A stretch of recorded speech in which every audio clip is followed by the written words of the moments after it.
Probablemente esta introducción no sería necesaria si no tuviéramos la transmisión en streaming, ¿no? Pero hay que recordarlo para todas aquellas que nos están siguiendo a través de vídeo. Y en esta segunda sesión, ¿no?, que realizamos hoy, pues tenemos la verdad que el placer, el privilegio de contar con la participación de Antón Leis, director de la Agencia Española de Cooperación Internacional para el Desarrollo. Conversando en estos días comentaba que, como en el caso de Pilar Cancela, la secretaria de Estado, y dado su reciente nombramiento, pues se trata de la primera intervención pública que tiene ya en este nuevo cargo. La verdad es que nos sentimos muy complacidos y muy honrados de que así sea, Antón. Y te agradecemos especialmente el esfuerzo de estar aquí, porque desde luego, aunque la incorporación haya sido reciente, desde luego no ha sido tranquila, ¿no?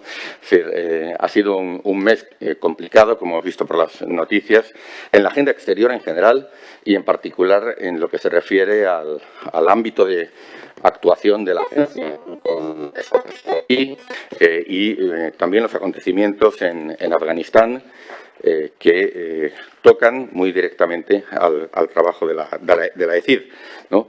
La ECID, que como bien es sabido, pues es el corazón del sistema español de cooperación al desarrollo. Permitirme, antes de dar la palabra a Antón, que le presente, ¿no? Antón Leis tiene una larga trayectoria en cooperación internacional para el desarrollo, en asuntos internacionales, ¿no? Ha estado ocupando hasta hace muy poco el cargo de consejero del secretario general de la OCDE, un puesto con rango de jefe de división. En puestos anteriores en la OCDE, es una organización de la que es funcionario, se ha ocupado de cuestiones de desarrollo en el ámbito del G20, del G7 y, en particular, ha trabajado como coordinador de la participación de la OCDE en el Partenariado de Deauville, una iniciativa del G7 para apoyar a los países de la primavera árabe. Ha trabajado igualmente en el seno de la OCDE sobre cuestiones de competitividad y desarrollo del sector privado en los países de la vecindad este de la Unión Europea. Con anterioridad, ¿no?, Antón Leis trabajó como gestor de proyectos de desarrollo y especialista en gobernanza y sector privado en el Banco Africano de Desarrollo, basado en Túnez y en Costa de Marfil.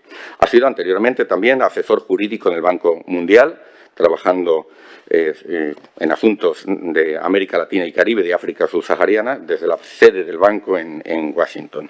Y en el ámbito de la Administración española, Antón fue vocal asesor de la Secretaría General de Asuntos Internacionales, Unión Europea, G20 y Seguridad Global del Gabinete de la Presidencia del Gobierno entre 2018 y 2020, puesto en el que además coincidió con el actual ministro, ¿no?, el ministro Álvarez, ¿no? En dicho puesto, coordinó la participación de España en el G20, incluida en el ámbito de su grupo de trabajo de desarrollo, y prestó labores de asesoramiento sobre otras cuestiones multilaterales. Fue igualmente asesor de la Secretaría de Estado de Cooperación Internacional. Y respecto a su perfil académico, mencionar que es licenciado en Derecho con premio extraordinario por la Universidad Carlos III de Madrid, ha realizado un máster en Derecho por la Harvard Law School y un doble diploma de máster de Administración Pública por la London School of Economics y el Instituto de Estudios Políticos de París, donde se especializó en Economía y Políticas de Desarrollo. Como veis, pues tiene un perfil que además es particularmente apto para este curso, ¿no?, porque combina la dimensión de cooperación internacional para el desarrollo y, por otra parte, la dimensión de economía política que afecta a estas tres transiciones. De nuevo, darte las gracias, Antón, por estar aquí y tienes la palabra.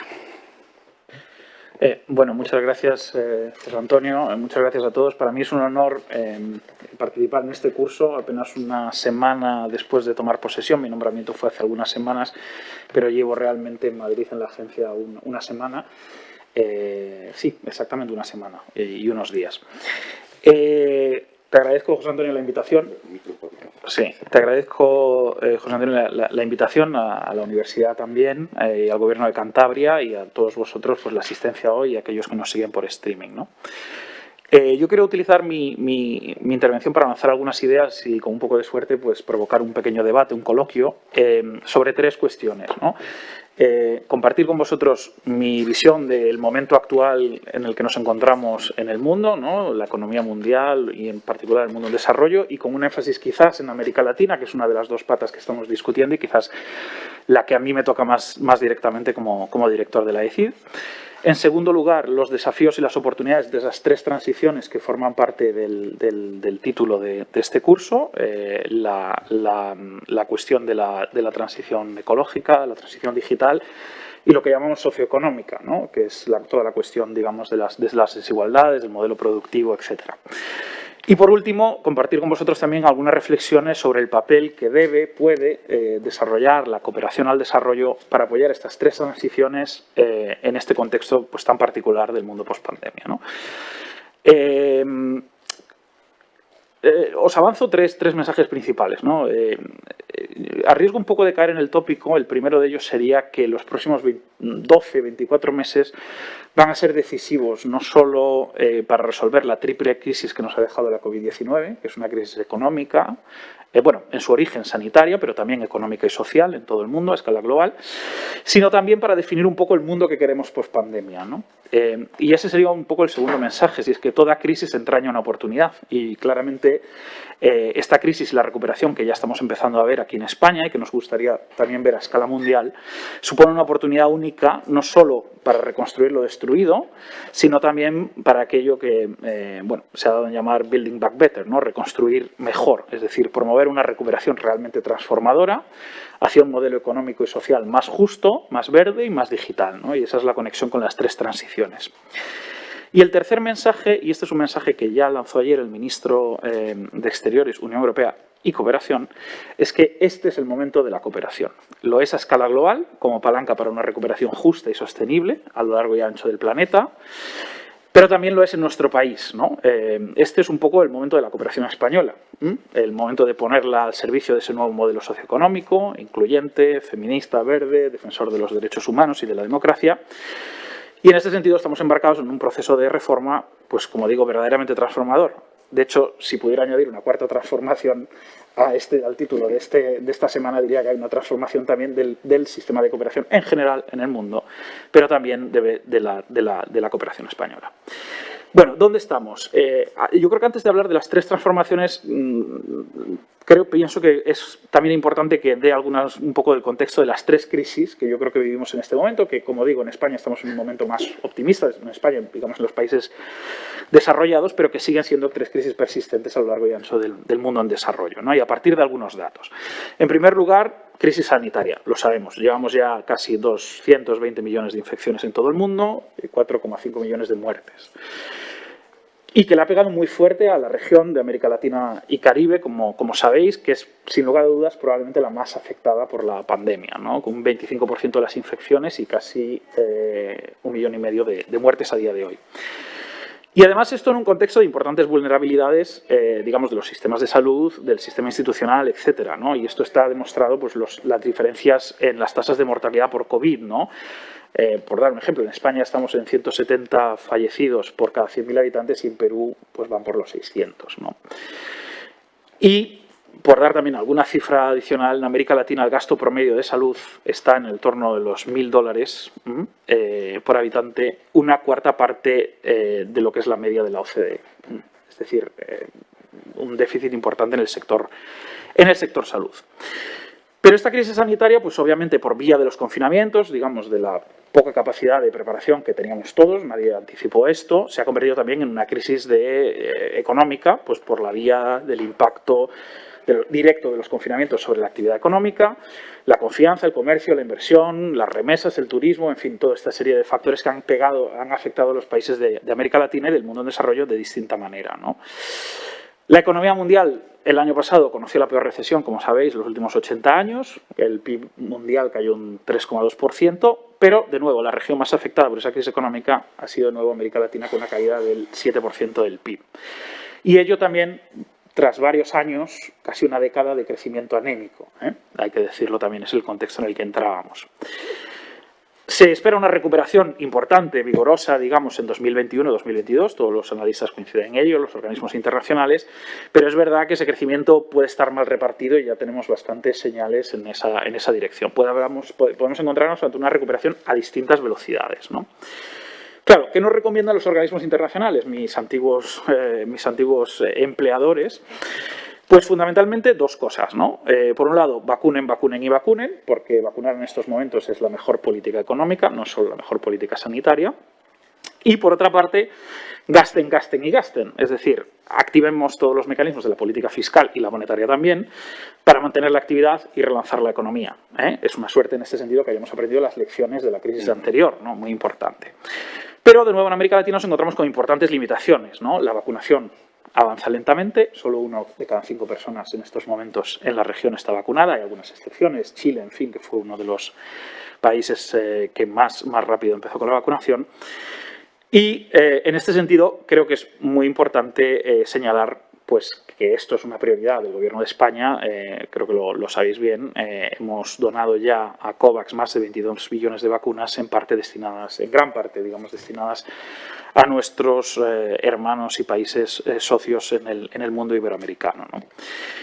Y en el tema del espacio fiscal, pues hay una situación un poco preocupante, y es que los países de América Latina en general, el mundo del desarrollo afronta esta crisis, bueno, en general todo el mundo, pero en particular estos países que además tienen en muchos casos una dependencia importante de la financiación externa, con una situación fiscal mucho más escasa de la que tenían en el 2008. Pensemos que la deuda pública más o menos en aquel momento estaba en torno al 40% y ahora estamos en el 62%, que es, en fin, es menos elevada obviamente que los países, la media de los países del OCDE, que estará ya en el entorno del 100%, pero es verdad que estos países pues, bueno, no tienen la misma capacidad, digamos, de endeudamiento. Y por último, y no menos importante, está la cuestión de la crisis social, el incremento de las desigualdades, el desempleo, la pobreza, en fin, que nos ha traído la pandemia, ¿no? Pensemos que la CEPAL está hablando de que puede haber un incremento de la pobreza en América Latina este año de unos 20 millones de personas, llegando más o menos a 1/3 de la población total de la región. Y en particular en América Latina, además, digamos, de los pobres, hay una segunda capa social muy importante de cara a la estabilidad política, que es lo que llamamos la clase media vulnerable, que aproximadamente puede representar, bueno, más de otro tercio, y que además no cuenta pues, con ninguna forma, con muchos impedimentos para acceder a la protección social y a servicios públicos de calidad, educación, sanidad, etcétera, ¿no? Ni que decir cabe que obviamente el impacto de la crisis está siendo especialmente fuerte con las mujeres, ¿no? Que ocupan, digamos, muchos de los empleos que están en el, bueno, que se han perdido. Primero, son en muchos casos lo que llaman en inglés frontline workers, ¿no? Los que están en primera línea de batalla ante el virus, y que además son víctimas o experimentan ese fenómeno tan latinoamericano de la informalidad, ¿no? Y por lo tanto están en una situación más vulnerable, ¿no? Es verdad que de estas cifras estaba hablando de 3 crisis, pero no es descartable que dependiendo de la respuesta que demos a escala global a los desafíos que tenemos por delante, la COVID-19 dé lugar a nuevas crisis, ¿no? De deuda, una cuestión particularmente importante para estos países, digamos, mal llamados de renta media, antes hablábamos sobre ello, potencialmente migratorias, humanitarias y eventualmente pues, amenazas a la paz y la seguridad, ¿no? Quizás América Latina no sea, digamos, el escenario donde hay un mayor riesgo de esto, pero no es descartable, ¿no? Y debe preocuparnos, yo creo, especialmente el impacto sobre las instituciones y la democracia, en particular en una región donde pues, el descontento social ya era muy palpable en el año 2019, todos los hemos visto, pues eso, en fin, en muy distintos países con muy distintas formas, pero ese descontento social estaba ahí, ¿no? En una especie de círculo vicioso de falta de confianza en las instituciones, falta de inclusión, servicios sociales deficientes, baja recaudación, ¿no? Ese es un poco un círculo vicioso que de alguna manera hay que romper, ¿no? Y también, digamos, he hablado de estas crisis porque son las que tienen una mayor relación con las transformaciones de las que voy a hablar ahora, ¿no? Y porque son consecuencia directa de la pandemia, ¿no? Pero no cabe duda que en el mundo existen otras muchas más, ¿no? Empezando por la más existencial, digamos, de todas las crisis, que es la crisis climática, que es de la que depende, digamos, nuestra propia existencia, ¿no? Y continuando, pues, con graves crisis humanitarias y conflictos y amenazas para la paz y la seguridad. José Antonio, tú te referías, digamos, en las primeras semanas desde mi nombramiento, pues, estaba el 50% del tiempo dedicado al envío de ayuda humanitaria a Haití, que conseguimos resolver rápidamente, siendo uno de los primeros países en mostrar solidaridad con el pueblo haitiano después del terremoto, y la cuestión de la evacuación de nuestros antiguos colaboradores en Afganistán, ¿no?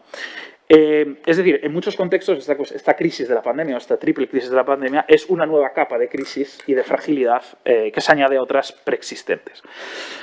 Esto es el contexto. No quiero poner este contexto para deprimirnos, sino para subrayar un poco la necesidad urgente de actuar, ¿no?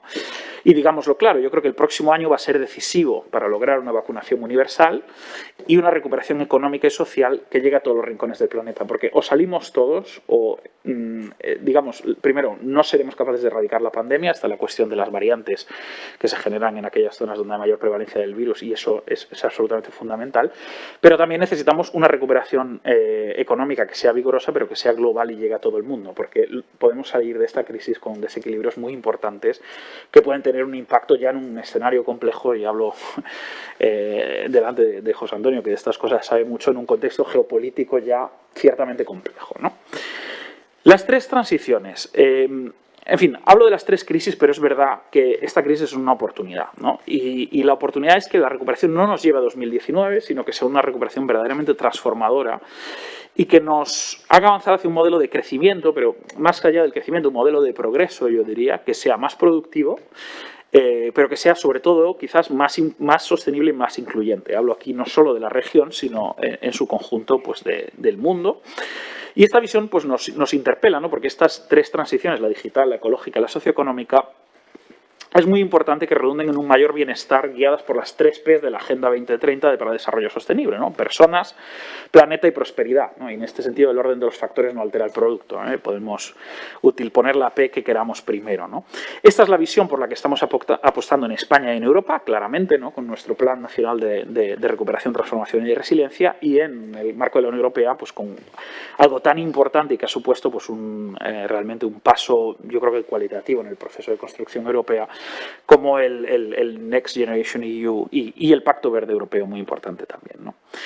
Esa visión yo creo que tiene que guiar también nuestros esfuerzos en política exterior, esa visión transformadora y en cooperación al desarrollo, desde el compromiso con el multilateralismo y con una visión de la cooperación como vector fundamental de nuestra acción exterior y de lo que España es y quiere representar en el mundo, cómo nos vemos y cómo queremos también que sea el mundo, ¿no?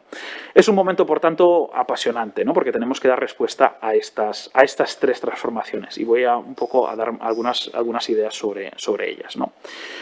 Respecto a la transformación digital, esto es una cuestión que es casi como un fenómeno atmosférico, es decir, esto está ocurriendo, lo queramos o no, ¿no? Lo hemos visto, la aceleración, antes lo comentábamos, la aceleración que todos hemos vivido en nuestra vida cotidiana desde la pandemia, ¿no? Con el desarrollo de las tecnologías digitales es tremenda, y sobre todo, eso ya no es un proceso sectorial, ya no cabe hablar de la economía digital o el sector digital. Todo es digital o todo puede serlo, ¿no? Y esto tiene implicaciones pues, para muchos ámbitos de las políticas públicas, la fiscalidad, la cuestión de la privacidad, los datos, etcétera, ¿no? Sabemos que las infraestructuras digitales han sido críticas, lo han sido para nuestra vida profesional, como decía, también para la prestación de servicios públicos, ¿no? Durante este tiempo de pandemia, ¿no? Nos han permitido asegurar el funcionamiento de las administraciones públicas, los servicios esenciales, y también amortiguar el impacto de la crisis sobre la economía, ¿no? A través del teletrabajo o el comercio electrónico, ¿no? Por dar algunos ejemplos.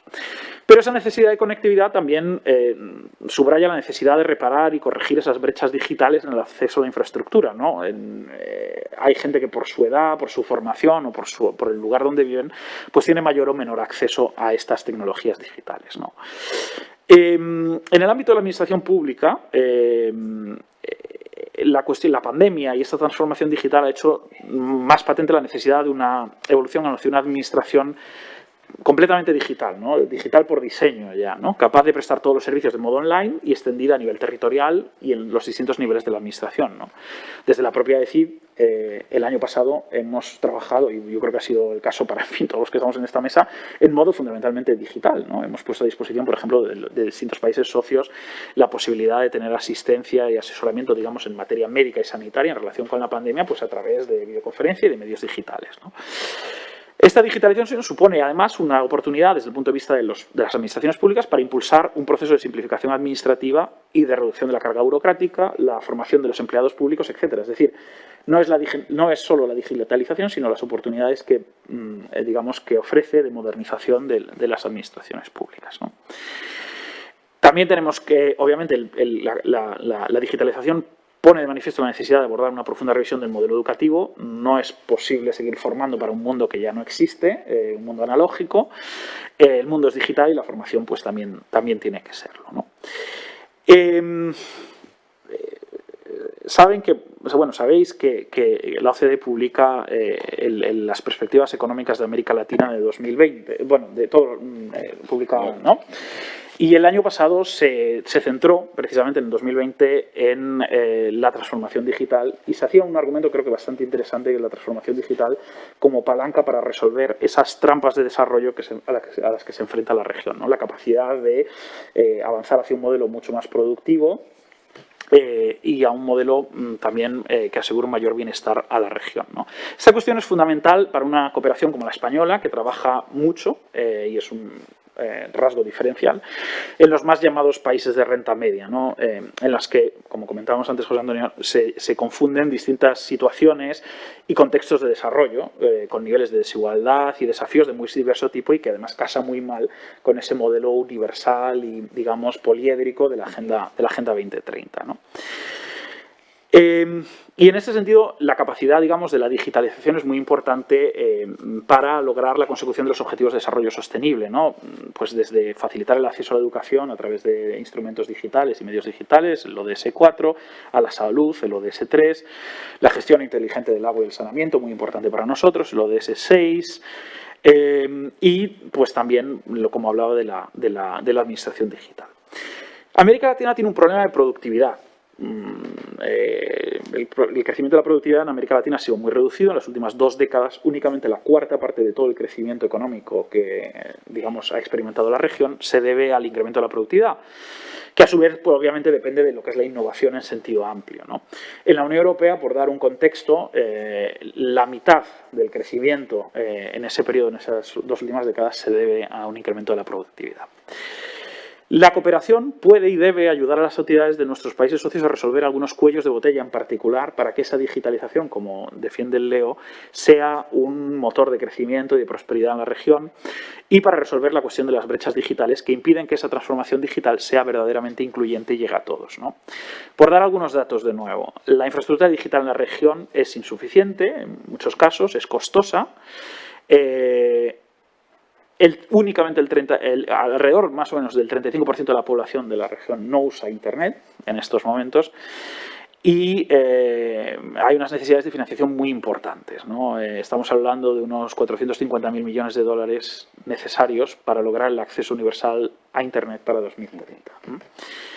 Hay importantes brechas en el acceso, además, digamos, en lo que es diferencias, digamos, socioeconómicas, ¿no? Mientras el 75% de la población de América Latina más rica usa Internet, solo el 37% de la población más pobre lo hace. Esa diferencia entre ricos y pobres es mucho más alta que, por ejemplo, la de la media de la OCDE. Lo mismo en relación con la competitividad de las empresas, las pymes, más del 90% tienen acceso a Internet, pero únicamente el 75% utiliza la banca digital. Y menos de una cuarta parte vende productos en línea, ¿no? Lo mismo cabe decir del gobierno digital, donde, en fin, los países de la región tienen importantes desafíos. La digitalización puede ser una fuente importante para corregir esta tendencia e incrementar, digamos, el crecimiento potencial de los países de la región, pero es muy importante, pues, respuestas políticas en clave nacional, pero también en clave regional, ¿no? Y en este sentido lanzo algunas ideas, ¿no?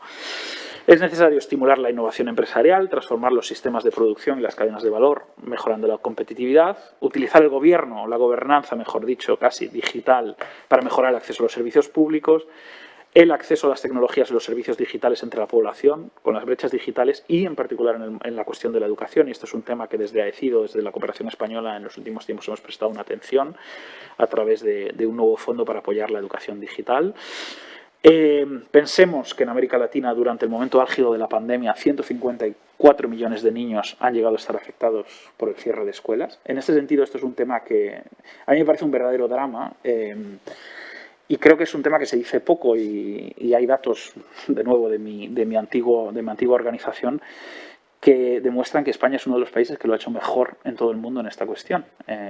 Yo recuerdo que hubo un debate al principio en el desconfinamiento que se decía abremos los bares antes que las escuelas. Yo creo que ese debate se superó y España es uno de los países del mundo, bueno, de los países, digamos, que la OCDE ha estudiado, que son más de los 38 miembros, donde los niños han perdido menos horas de clase. Es verdad que hay elementos, digamos, climáticos, uno puede airear, como creo que estamos haciendo aquí también, las aulas, pero se ha hecho muy bien y la cooperación también es muchas veces compartir las experiencias de uno sin paternalismos, pero es que en España lo hemos hecho particularmente bien y yo creo que esto es un elemento en el que debemos de estar orgullosos.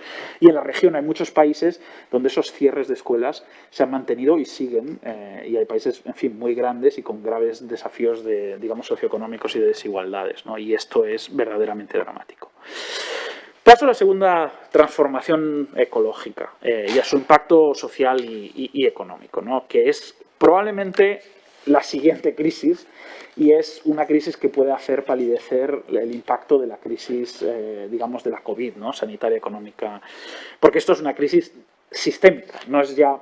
en fin, va a tener una dimensión sanitaria también, porque tiene impacto sobre la salud, va a tener una dimensión económica brutal, porque es evidente que los recursos productivos dependen fundamentalmente de la naturaleza, y social, muy importante, porque no todo el mundo está expuesto, no todos los países, no todos los grupos sociales están expuestos a las consecuencias climáticas de la misma manera, ¿no? Con una población de 7.800 millones de personas en 2020 estamos llegando a lo que los académicos llaman los límites planetarios, ¿no? Un conjunto como de 9 fronteras interdependientes en las cuales, digamos, la humanidad es capaz de operar y ya en 2015 habíamos sobrepasado 4 de esos 9 límites. El reciente informe del IPCC no deja lugar a dudas y lo hace ya con una evidencia científica cada vez más robusta. O sea, el escuchar voces escépticas con la evidencia científica del cambio climático es cada vez más sorprendente, ¿no? Y no caben paños calientes, yo creo que hay que ser muy claros. La batalla por el futuro de nuestro planeta la estamos perdiendo, eso hay que ser claros, ¿no? Estamos a tiempo, pero si queremos revertir la tendencia y limitar el calentamiento global a 1,5 grados centígrados a final de siglo, vamos a tener que hacer cambios, digamos, que no son incrementales, son claramente, tienen una naturaleza transformadora y ya no vale el business as usual o incluso una profundización, digamos, lineal de las políticas actuales, ¿no? Es necesario un cambio en los hábitos y modelos de consumo y una transformación de la economía en su conjunto y de sectores económicos clave, el industrial, el energético, el transporte, que incorpore adelantos en materia de innovación tecnológica, ahí la conexión con la primera transformación, y además de la descarbonización en las operaciones de estos sectores. Sin olvidar también la adaptación climática, es decir, hay un elemento, y es muy importante en la región, desde luego en el Caribe, ¿no? Pero en el conjunto de la región no debemos, o sea, el esfuerzo tiene que estar en mitigación, que es donde estamos más atrasados y donde, digamos, es más difícil hacerlo, pero no debemos olvidar también que hay realidades insoslayables, ¿no?, con respecto al cambio climático y tenemos que preparar a las poblaciones, a los medios de vida, a los contextos ante pues estos cambios que se están produciendo, ¿no? En lo que se refiere a la acción climática está claro, es necesario alcanzar la neutralidad de emisiones de carbono a través de un proceso urgente que requiere y que digamos, interpela a todos los sectores económicos, ¿no? Y a todos los actores, al sector privado, obviamente el sector público, apostando por un modelo energético pues bajo en carbono, ¿no? Tenemos que apostar por las renovables, las tecnologías de producción de combustibles alternativos, las soluciones basadas en la naturaleza, etc.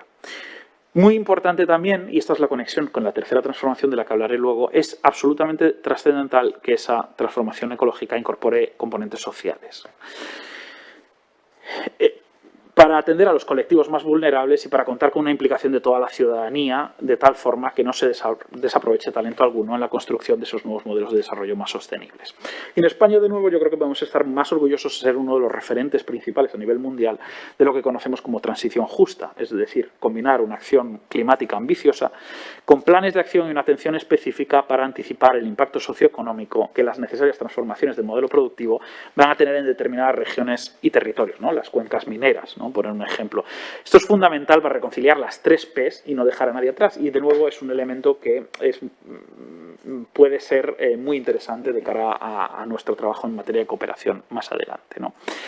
Desde la cooperación española apoyamos a los países para apoyar los objetivos de la transición ecológica. Sabéis que están muy enmarcados dentro de los ODS. Obviamente está el Acuerdo de París, que es el marco, digamos, que nos guía en materia de acción climática, pero hay un ODS específico, el 13 en materia de cambio climático, el 14 sobre la vida submarina y la cuestión de la biodiversidad en el 15, ¿no? Y además hay otros 8 ODS adicionales que incluyen metas ambientales, ¿no?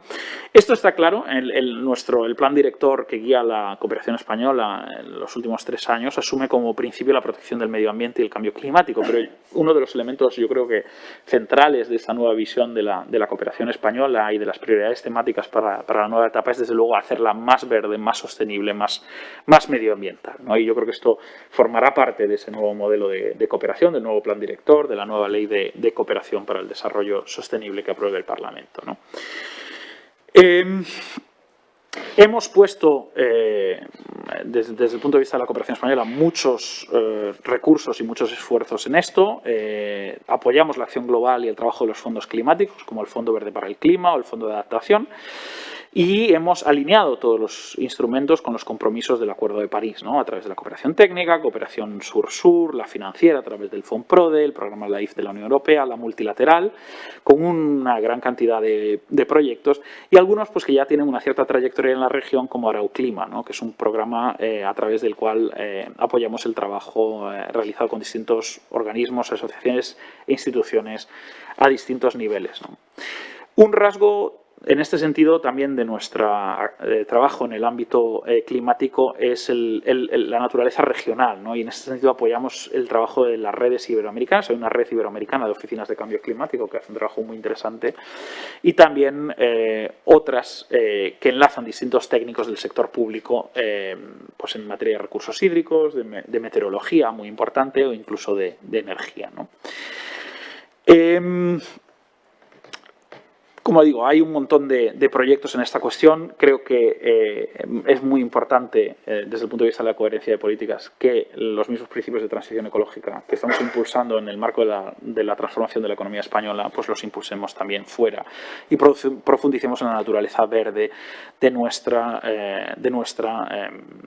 cooperación. En este sentido, hay una pequeña iniciativa que ya, digamos, se ha lanzado este año, que es el Fondo de Transición Ecológica. Es un fondo, digamos, horizontal dentro de la ECID, que apuesta por financiar proyectos de desarrollo fundamentalmente en 2 áreas. Por un lado, las soluciones basadas en la naturaleza, que, como sabéis, son aquellas intervenciones, enfoques, procesos que se apoyan en la naturaleza y que son económicamente eficientes al tiempo que producen beneficios ambientales, ¿no? Dan solución a problemas de desarrollo, como puede ser el cambio climático o la escasez de agua, y al mismo tiempo pues, representan un montón de prosperidad económica, crean empleo, benefician a la biodiversidad, ¿no? Promoviendo una gama variada de servicios ecosistémicos, ¿no? Es digamos, el tipo de intervenciones que son win-win desde el punto de vista prácticamente de las 3 transiciones, ¿no? Y por otro lado, dentro de este fondo, y un poco una prioridad también que tenemos, es la cuestión de la economía circular, ¿no? El modelo, digamos, de producción y consumo que extiende el ciclo de vida de los productos y resuelve los residuos al mínimo, ¿no? Hemos ya seleccionado 9 proyectos en algunos países de América Latina, de África y de Oriente Medio, Bolivia, El Salvador, Guatemala, Perú, República Dominicana y Uruguay, en el ámbito latinoamericano, ¿no? Es una iniciativa por el momento pequeña, pero que esperamos también poder escalar próximamente, ¿no? Me queda una transición, ¿no? Y que a lo mejor también es una que engloba las otras 2, que es lo que llamamos en el título de este curso socioeconómica, ¿no? Y aquí se trata de saber qué modelo de sociedad, qué modelo de economía queremos impulsar dentro de los límites que nos imponen las otras transiciones y en particular el propio planeta, ¿no? Y aquí lanzo de nuevo la idea de oportunidad, ¿no? De Building Back Better.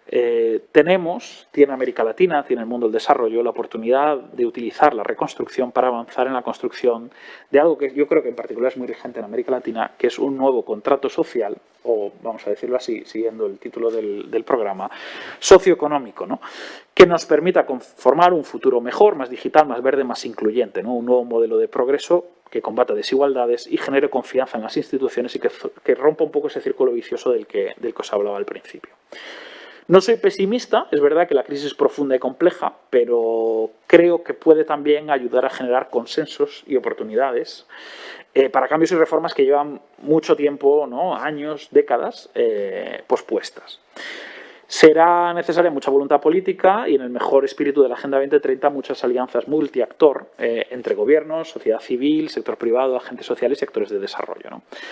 Es un tema complejo y no caben soluciones, digamos, transmisibles, digamos, o generalizables a todos los países, ¿no? Pero avanzo algunas ideas, ¿no? En primer lugar, es importante, la crisis es una oportunidad para generar consenso sobre las reformas pendientes para reforzar la protección social y la inclusión en América Latina y en el mundo en desarrollo, ¿no? La crisis llega en momentos de niveles de baja confianza y de satisfacción ciudadana y es un momento, como decía, de repensar el pacto social. Vamos a necesitar, va a ser importante mejorar la calidad de los servicios públicos y, al mismo tiempo, avanzar hacia sistemas tributarios más progresivos y con mayor capacidad recaudatoria, ¿no? Esto es fundamental. Aquí el margen de mejora es muy amplio y bueno, de nuevo, citando a mi antigua organización, la recaudación media en la región, en los países latinoamericanos, está en el entorno del 23% del PIB, mientras en la OCDE estamos en el 34%. Esos 11 puntos de PIB son los que explican o los que, digamos, determinan la calidad de los servicios públicos y han tenido, digamos, una relación directa desde mi punto de vista con algunos de los movimientos sociales que hemos visto en países de la región, incluso en Brasil, que todo empezó, pues digamos, con la calidad del servicio de transporte, etc. Creo que en este sentido que el acuerdo en ciernes sobre la fiscalidad de las multinacionales y la economía digital puede suponer un cambio de paradigma y generar una dinámica favorable o desfavorable, digamos, a la competencia fiscal entre países, y una dinámica que rompa con ese race to the bottom, ¿no?, que hemos observado a nivel mundial, donde los países pues compiten y que en fin, ha sido muy aplicado también en América Latina, ¿no?, de bajar los impuestos para atraer inversión, lo cual genera obviamente externalidades negativas. Esto yo creo que ha cambiado, es decir, podemos hablar y podemos discutir sobre si el acuerdo, que en estos momentos está yendo en la dirección de un tipo mínimo de sociedades efectivo ajustado a cada país del 15%, no es poco, no es poco. Pero yo creo que lo que es fundamental es que cambia la lógica con respecto a los impuestos. Y si uno ha seguido las declaraciones que ha hecho, sobre todo en este caso, Janet Yellen, la secretaria del Tesoro de Estados Unidos, es un giro copernicano, ¿eh? Y esto yo creo que hay que aprovecharlo, no solo una cuestión de coordinación de los sistemas fiscales a nivel internacional para combatir pues, el fraude, la evasión, ampliar las bases fiscales, sino también para impulsar reformas fiscales en los países, ¿no? En este sentido, pues digamos, la cooperación técnica, el apoyo a los sistemas tributarios de los países va a ser fundamental, ¿no? Y es que en la región y en muchos países del mundo desarrollado hay un tema de reparto de las cargas, ¿no? Por ejemplo, por dar un dato, el 34% del gasto sanitario en América Latina es pagado directamente por las familias. No hay una intervención del Estado, lo cual, de nuevo, está muy por encima pues, de las medias de la OCDE o cifras comparativas en la Unión Europea, ¿no?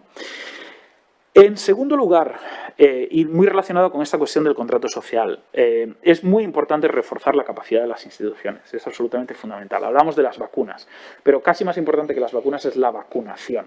Y es otro elemento donde en España, en fin, somos, no voy a decir campeones del mundo, pero hemos tenido un desempeño absolutamente brillante. Estamos muy cerca del 70% de conseguir la famosa, bueno, antes digamos de que llegara la variante Delta, pero ese 70%, esa cifra psicológica, y se ha hecho no solo porque haya disponibilidad de vacunas, que también, y en ese sentido hay un tema de equidad en el acceso a las vacunas fundamental, ¿no? Por eso también estamos tan activos en COVAX, sino porque tenemos un sistema nacional de salud muy eficiente, con mucha aceptación social, y somos uno de los países donde la gente más quiere vacunarse. Yo acabo de mudarme de Francia, donde hay un movimiento antivacunas bastante importante, lo cual me permitió a mí llegar a tener una vacuna probablemente antes que mi cohorte de edad en España, pero que, bueno, oye, demuestra una realidad. Y en ese sentido yo creo que hay muchas experiencias también, y ese es uno de los temas que yo creo que vamos a priorizar en los próximos meses, en el tema del sector salud, el compartir esas experiencias temas, como digo, no de las vacunas, sino de la vacunación, ¿no? De todo lo que es la administración de las vacunas, ¿no? Pero también es muy importante la cuestión de la sostenibilidad de la deuda a largo plazo, ¿no? No desde un modelo de austeridad, sino un modelo de, digamos, de solidaridad intergeneracional. Es decir, es muy importante que los gobiernos, y esto no es en absoluto irreconciliable con un modelo más justo, más incluyente, los gobiernos deben de gastar bien y deben de gastar de manera efectiva, ¿no? Y en eso la capacitación institucional es muy importante. Y ante la escala de las necesidades que tenemos por delante, es muy importante que el sector privado entre digamos, forme parte integral de los esfuerzos de recuperación y de transformación, ¿no? Es decir, necesitamos una estrategia productiva que mejore también las condiciones de inversión y de emprendimiento, ¿no? En la región y a lo largo del mundo en desarrollo, ¿no? En el tema de la deuda, este es un tema muy importante, ¿no? Porque sabéis que hay varias iniciativas en marcha para aliviar la carga de deuda en países menos desarrollados, ¿no? Incluido en el G20, ¿no? Pero es muy importante, ahí sí, no debemos de perder de vista a los países de renta media. De nuevo, no es un concepto que quiera utilizar mucho, pero es verdad que hay muchos países altamente endeudados en la región y es muy importante que lo tengamos en cuenta, ¿no? Pensemos que los países que han tenido mayores dificultades recientemente, antes de la crisis, con la gestión de la deuda externa, que han sido Argentina, Ecuador y Líbano, son los tres países de renta media, no los países, digamos, menos avanzados, que son los que se ha dirigido fundamentalmente la iniciativa del G20 en este sentido.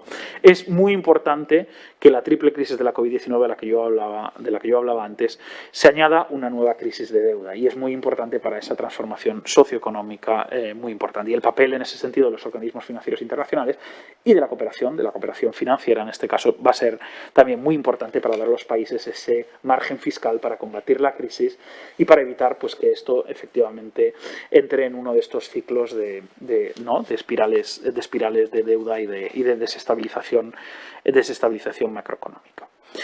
El papel de la cooperación.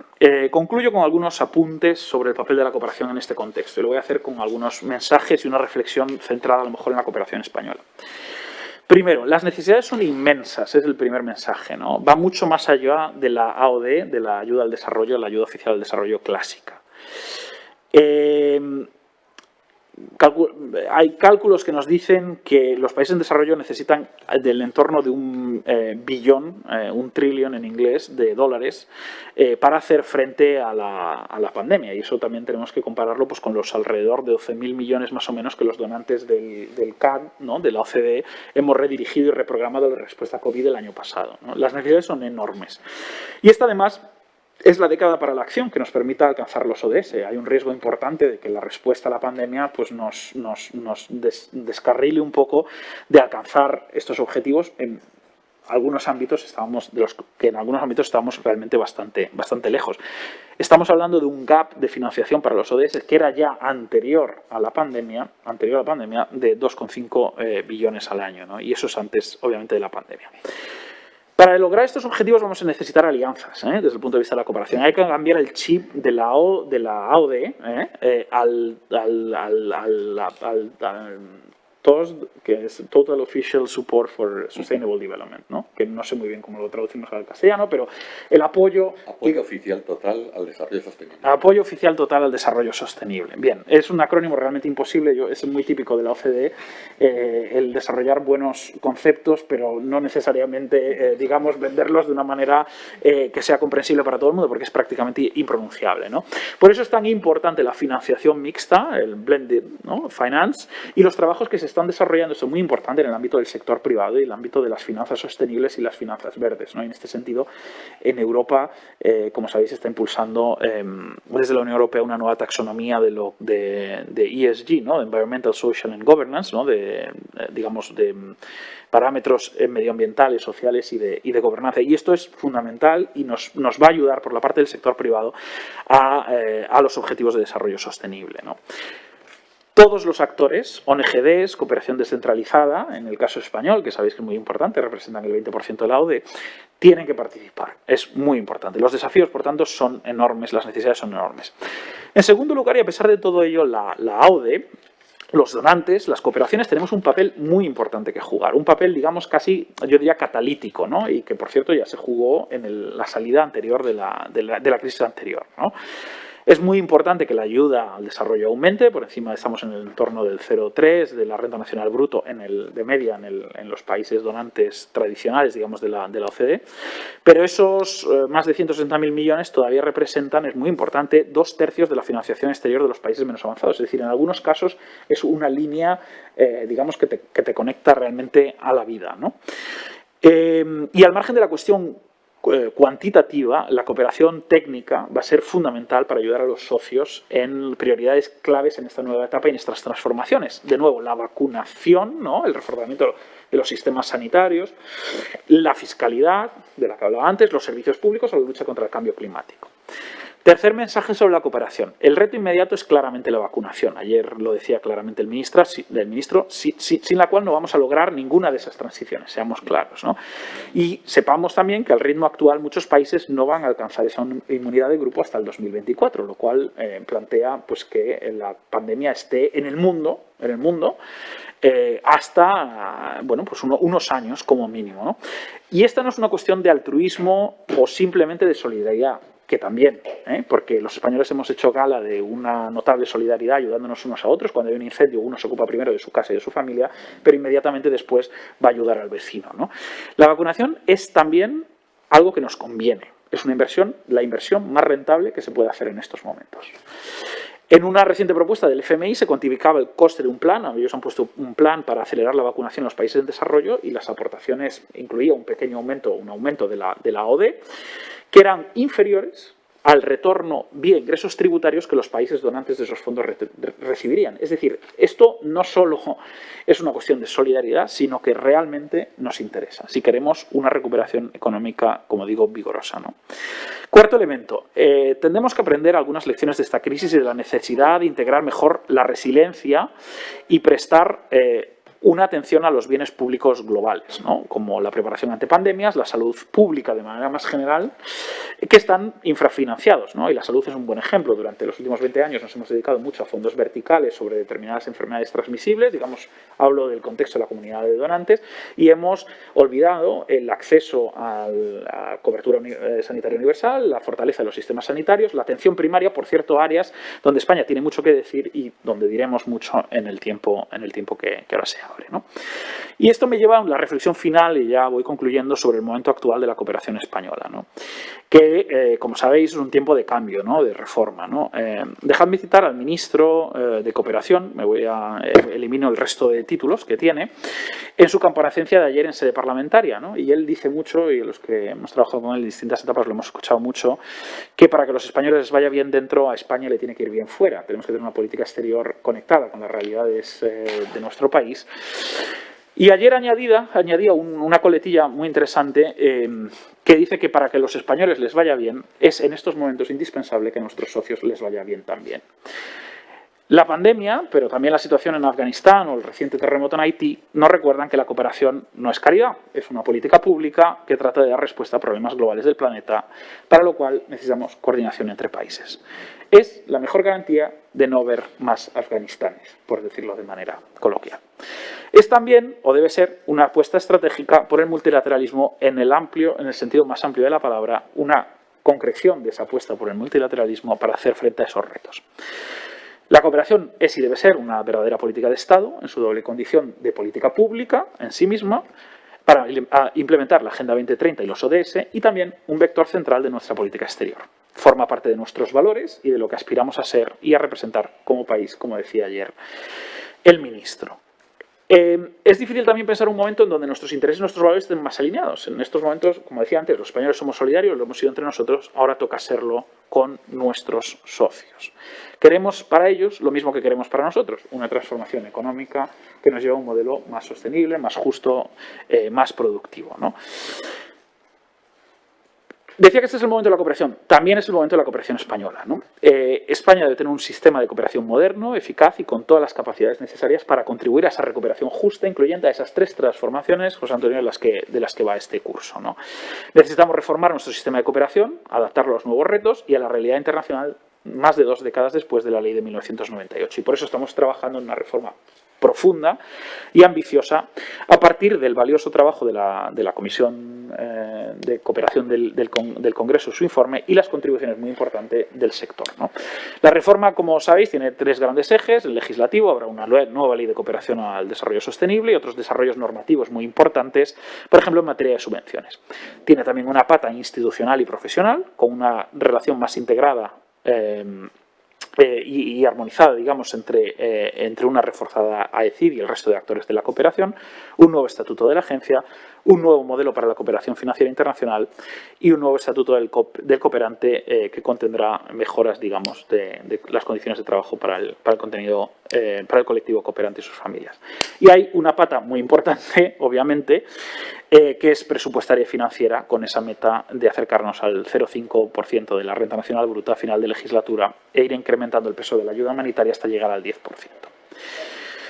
Vamos a trabajar como un verdadero equipo, ¿no? En estos momentos se habla mucho del Team Europe, necesitamos también Team Spain, con todos los actores del sistema de cooperación para sacar adelante esta reforma. Eso nos incluye, obviamente, a las administraciones públicas, no solo la Administración General del Estado y a los actores que nos movemos en el mundo de la Administración General del Estado, sino también a la cooperación descentralizada, al denominado sector, a las ONGs, a los sindicatos o al mundo académico. Vamos a hablar mucho y, sobre todo, a escuchar. Y esta será también, pues, una reforma de los grandes principios, instrumentos e instituciones de la cooperación, pero debe ser también un poco la reforma de las pequeñas cosas, ¿no? Removiendo obstáculos concretos, pues, que nos dificultan, pues, el trabajo del día a día, ¿no? Concluyo ya. Vivimos tiempos llenos de desafíos, ¿no? Las 3 crisis de las que hablaba al principio, las 3 transformaciones, pero también de oportunidades, ¿no? Y ahí esas 3 transformaciones yo creo que nos generan un escenario de oportunidades también. Tenemos una hoja de ruta clara, la Agenda 2030 y los ODS, y lograrlo va a requerir los esfuerzos de todos y de todas. Y en este sentido también los de una nueva cooperación española y una nueva agencia. Y allí estaremos, y con eso concluyo mi intervención. Muchas gracias.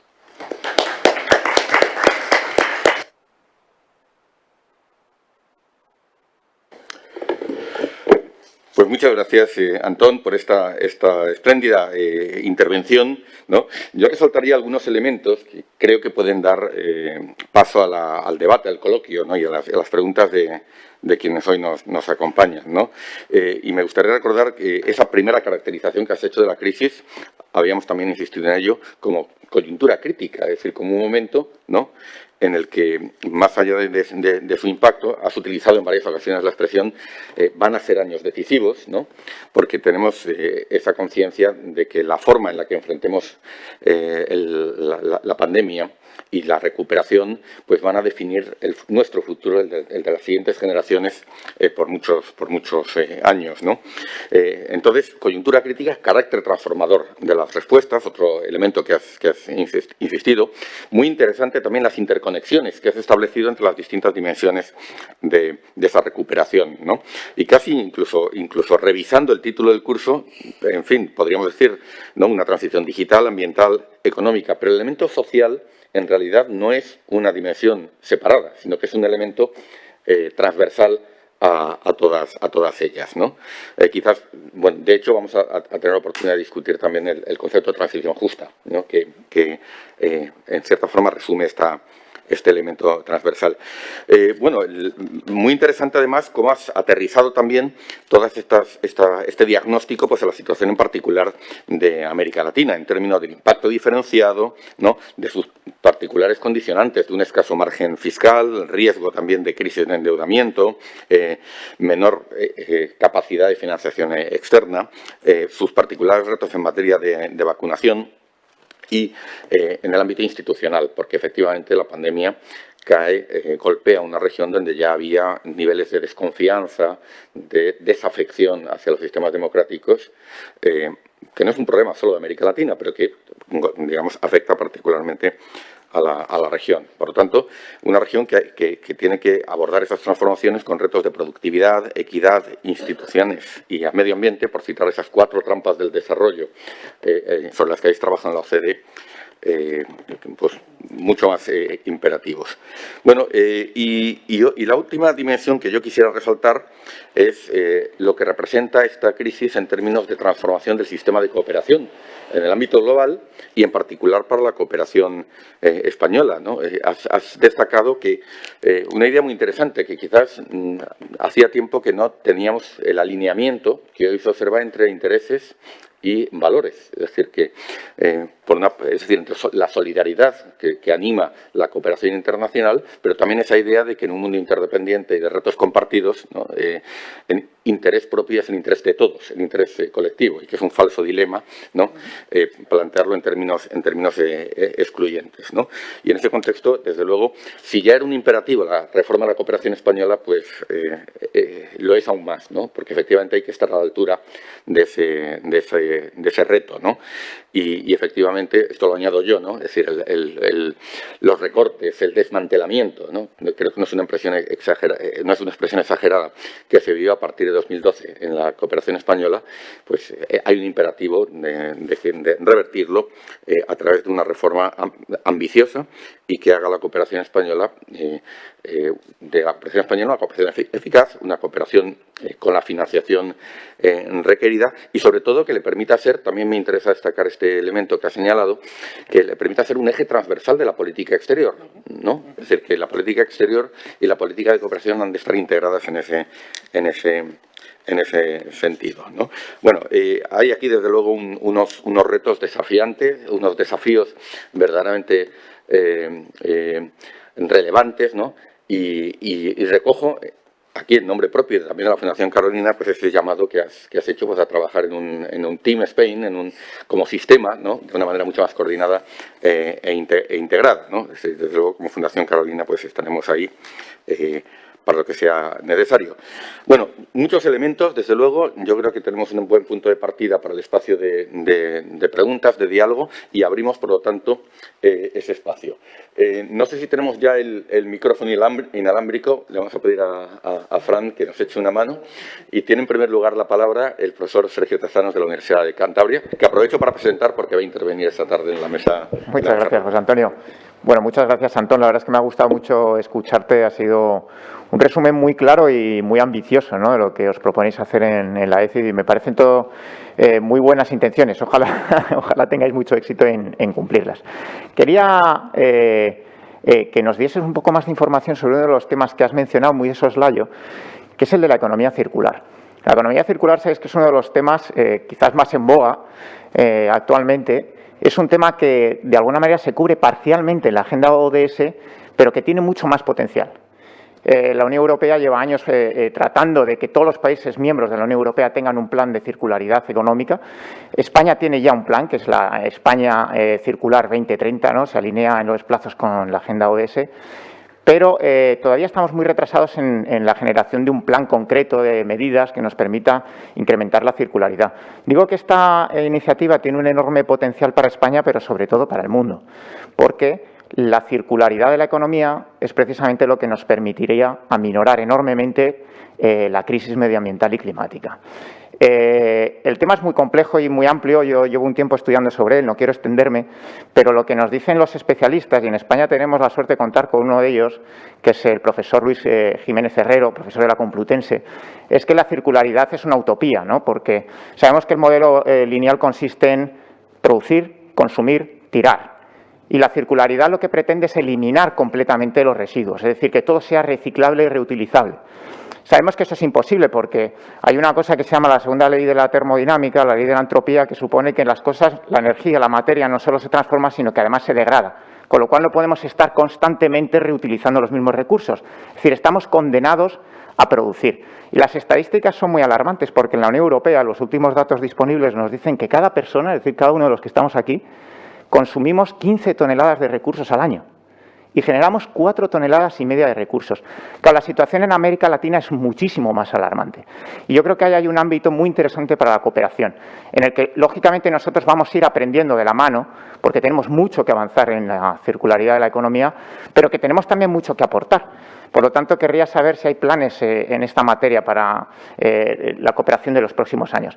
Y si se me permite ya una cuña, casi una reivindicación corporativa, ¿no?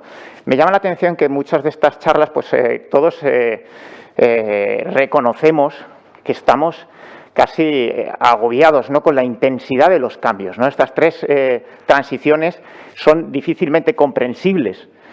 Aún más si sumamos las tres crisis de las que tú mencionas, ¿no? Es decir, el grado de interrelación es tal que nuestras mentes son incapaces de procesar tanta información. Lo que me llama la atención es que España no haya hecho un esfuerzo nítido y claro de apostar por la investigación. Es decir, la investigación es el proceso natural por medio del cual somos capaces de aprender y reconocer los fenómenos que suceden en torno a nosotros. Entonces, me llama la atención que, a pesar de que en la Unión Europea los grandes donantes han hecho apuestas muy claras, ¿no?, por desarrollar la investigación, por incorporar los estudios del desarrollo en los planes de I+D+I, en España esto sigue quedando como una asignatura pendiente. Entonces, no sé si la ECI tiene ahí una idea clara, una reivindicación clara sobre esta materia. En fin, muchas gracias, Antón. No sé si hay alguna pregunta más. Si no, pasaríamos directamente a la respuesta. O si te parece, Antón, agrupamos 2, 3 preguntas y comentarios, ¿no? Tenemos otra por parte.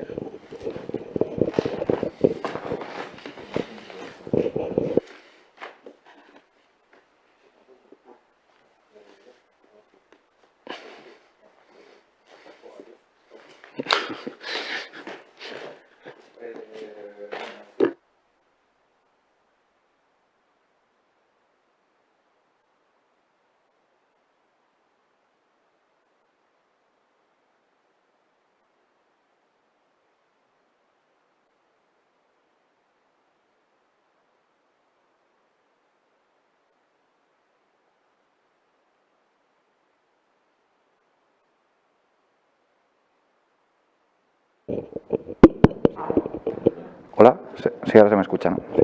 Bueno, lo que iba diciendo, que muchísimas gracias por la intervención. Y mi pregunta es en torno a un problema común, al menos yo lo veo que es un problema común entre América Latina y España, en este caso, en cuanto a la legitimidad del sistema tributario fiscal, que como vemos que están en auge las corrientes liberales en España en torno a bajar la tasa impositiva. Mi pregunta es cómo se consigue una institución pública fuerte que legitime, digamos, un sistema tributario fiscal de altas tasas impositivas. Y también si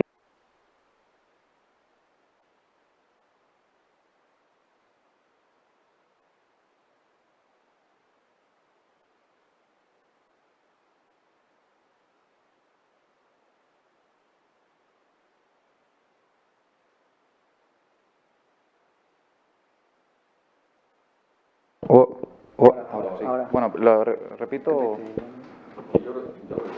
Sí, ¿no? Vale. Ahora sí. Yo tengo una pregunta. Muchas gracias por su intervención. Pero sí es verdad que la última parte de su intervención, cuando ha hablado de la cooperación descentralizada, no me voy tanto, digamos, también a la parte exterior como.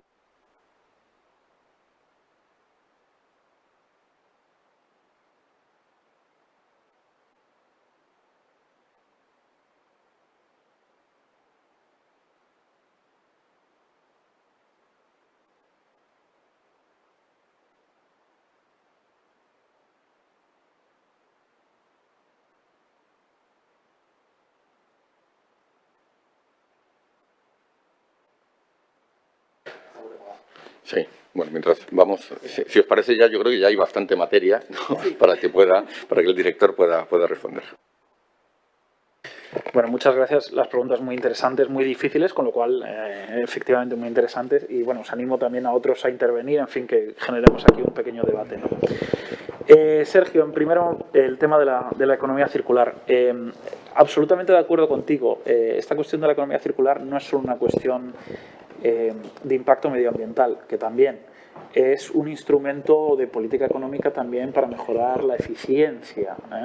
Es decir, a través de la economía circular lo que se busca también es, digamos, mejorar la eficiencia en los sistemas productivos, digamos, tirar menos cosas, ¿no? Por decirlo de alguna manera. El impacto aquí es muy importante. Hay primero un impacto, obviamente, en la mitigación climática, que es, digamos, el objetivo fundamental, pero también en otras crisis medioambientales a las cuales no me he referido, pero está toda la cuestión de la biodiversidad, la cuestión de los océanos, sabéis el tema de los plásticos, lo cual tiene unas derivadas muy interesantes, porque hay todo un mercado de exportación de plásticos, en fin, hay incluso derivadas geopolíticas con respecto a China, es decir, y yo creo que, o sea, como te digo, creo que la manera de plantear esta cuestión de la economía circular es no solo como una cuestión puramente medioambiental, un objetivo puramente medioambiental de minimizar o acabar con ese modelo de producción lineal, sino también, como digo, de mayor productividad, mayor eficiencia económica. Me refería brevemente a una iniciativa que, como digo, estamos poniendo en marcha. Yo tengo la sensación, es decir, llevo, como digo, un mes en la agencia, creo que podemos y debemos ser más verdes como agencia y como cooperación. Ese es un discurso, y me refería antes al tema de la transición justa, pero hay muchos debates que sabéis que España está liderando. Nuestra vicepresidenta tercera es una máquina y es un referente. Somos un referente con nuestra ley de cambio climático, incluso en políticas de economía circular. Y ahí hay, digamos, todo un hueco para integrarlo mucho más en nuestra perspectiva de cooperación.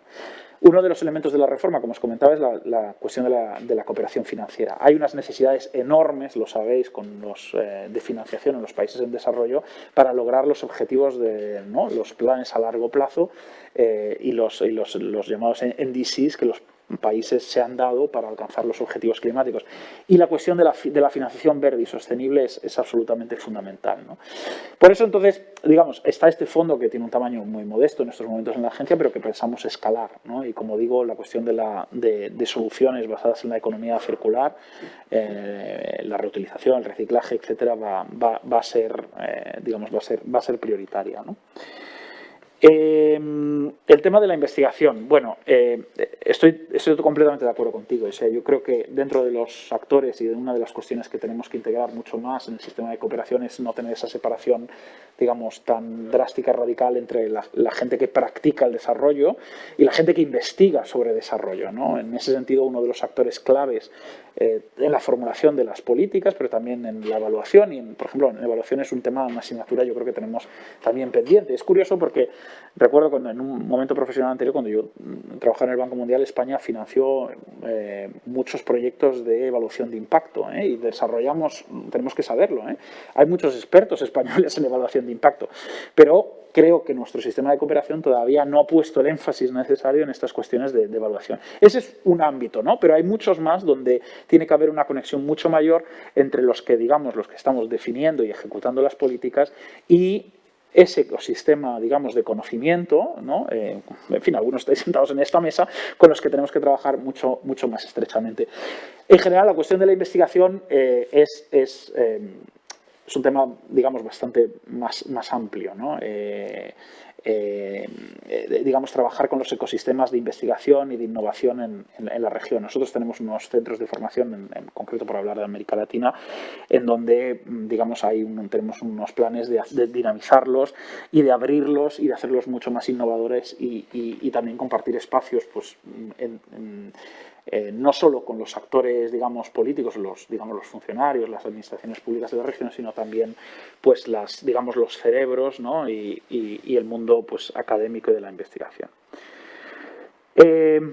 En segundo lugar, la cuestión de la legitimidad del sistema tributario. Bueno, esto es muy difícil. Quiero decir que es evidente que, como decía, hay un círculo vicioso en muchos países en desarrollo donde uno tiene una recaudación baja porque la gente no se fía del gobierno, porque tiene unos servicios públicos deficientes y, por lo tanto, eso explica a su vez, pues, que, digamos, la disciplina, digamos, la voluntad de los ciudadanos de pagar impuestos altos, pues simplemente no esté ahí.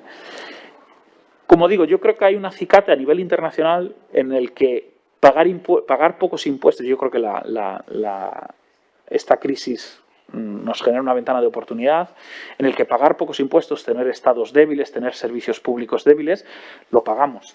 Lo estamos pagando todos. Los países con los sistemas sanitarios más débiles están teniendo no solo un impacto de salud más acusado, sino un impacto económico más acusado también. Es decir, primero porque tenemos que, o sea, los países van a tener que, en un contexto, digamos, de recesión o de, bueno, de relanzamiento de la economía, vamos a tener que incrementar el gasto público para, digamos, salir en el corto plazo. Pero yo creo que más a largo plazo, y hay elementos interesantes, por ejemplo, en Estados Unidos, ¿no? Es posible que se produzca una expansión del Estado, o sea, que de esta crisis salgamos con una expansión del Estado, por lo menos en algunos sectores. El Estado como proveedor de determinados bienes públicos, y en concreto la cuestión de la salud, ¿no? Lo hablábamos, yo creo, ayer con José Antonio, que en muchos países latinoamericanos hay una visión, bueno, bastante privada o con un espacio muy grande para el sector privado en la sanidad. Nosotros tenemos un modelo, el modelo español, que francamente ha respondido muy bien, de nuevo, durante la crisis, y es un modelo además que construimos. En el 81, creo, dejamos de ser país receptor de ayuda al desarrollo, dejamos de ser país en desarrollo hace prácticamente nada, y en el 86 teníamos una ley general de salud que desarrolló un sistema sanitario que, francamente, yo creo que el mejor testimonio del apoyo que tienen los españoles por ese sistema son las altas tasas de vacunación, ¿no? De la confianza. Y yo creo que eso, o sea, son cambios estructurales, no se van a lograr de la noche a la mañana. O sea, cómo la gente, digamos, empieza a apreciar el valor de lo público, el valor del Estado, es difícil, pero yo creo que lo fundamental es no atacar la cuestión de la fiscalidad como una cuestión aislada. La cuestión de fiscalidad tiene que ir asociada, lo decía antes, a la cuestión de la deuda, a la cuestión de la calidad de los servicios públicos, y es un poco esa idea de contrato social, ¿no? Que tenemos implícito en nuestras sociedades. Y es verdad que en muchos países de América Latina pues hay ese círculo vicioso que hay que romper, pero de alguna manera los estados, o sea, no es políticamente viable. Bueno, ha habido, en fin, Colombia, todos hemos seguido lo que ha ocurrido, ¿no? No es políticamente viable el impulsar una reforma fiscal para, digámoslo por simplificar, subir los impuestos, si eso no va acompañado de una mejora de los servicios públicos y un pensamiento sobre qué es lo que tiene que hacer el Estado, qué tipo de programas de protección social, etcétera, ¿no? Lo mismo en España, en fin, lo sabemos, ¿no? Tenemos un déficit o sea, una diferencia de recaudación con respecto a la media de la Unión Europea importante, ¿no? Entonces, tiene que haber un debate como sociedad, decir, bueno, ¿qué queremos que haga el Estado y cuánto nos vamos a gastar en ello? Y si queremos que el Estado haga A, B, C y D, pues vamos a tener que incrementar los impuestos D, E y F, ¿no? Y esto es un debate que yo creo que requiere, pues, bueno, es efectivamente casi hablar de contrato social. Como digo, no es solo una cuestión de fiscalidad, ¿no? Y muy importante la cuestión, estamos hablando de los ingresos, pero es muy importante la cuestión de la calidad del gasto, ¿no? Y me refería a ello un poco la calidad institucional, pero también en qué se gasta, ¿no? Y en particular, y lo hemos visto pues en algunos países ¿qué ha ocurrido? Durante el periodo de austeridad, donde se han reducido fundamentalmente el gasto público, ha sido en el gasto de inversión, por decirlo, que de alguna manera es importante para cuestiones de investigación, para cuestiones de infraestructura y que tiene un impacto sobre el crecimiento a largo plazo más importante. Esto se ha reducido, ¿no? Y se han mantenido, o ha habido menos recorte en gastos, digamos, recurrentes, pues que son obviamente más difíciles de implementar. Es decir, calidad del gasto, calidad de los servicios públicos y sistemas tributarios que estén a la medida de las ambiciones que como países, pues digamos, o que las sociedades se quieran dar. El tema de la cooperación descentralizada. Esta es yo creo que es como una de las fortalezas, desafíos, ¿no? Por un lado tiene doble cara la moneda, ¿no? Somos un país, es una de nuestras señas de identidad, la cooperación descentralizada de las comunidades autónomas, y no olvidemos, también muy importante, de los entes locales, de los ayuntamientos, que hacen un papel también muy importante, nos permiten llegar a sitios donde nosotros como agencia o nosotros como cooperación a nivel de la Administración General del Estado no llegamos. De nuevo, o sea, recalco mucho esa idea de que la cooperación también es compartir nuestras experiencias. Nosotros somos un país descentralizado, ¿no? Y tenemos mucho que decir pues, en políticas de cohesión territorial, Entonces, esta es una de nuestras, yo creo, lo creo firmemente, es una de nuestras fortalezas como país y es natural que se desarrolle en el ámbito de la cooperación. Y creo que es una de nuestras fortalezas, esa coralidad, ¿no?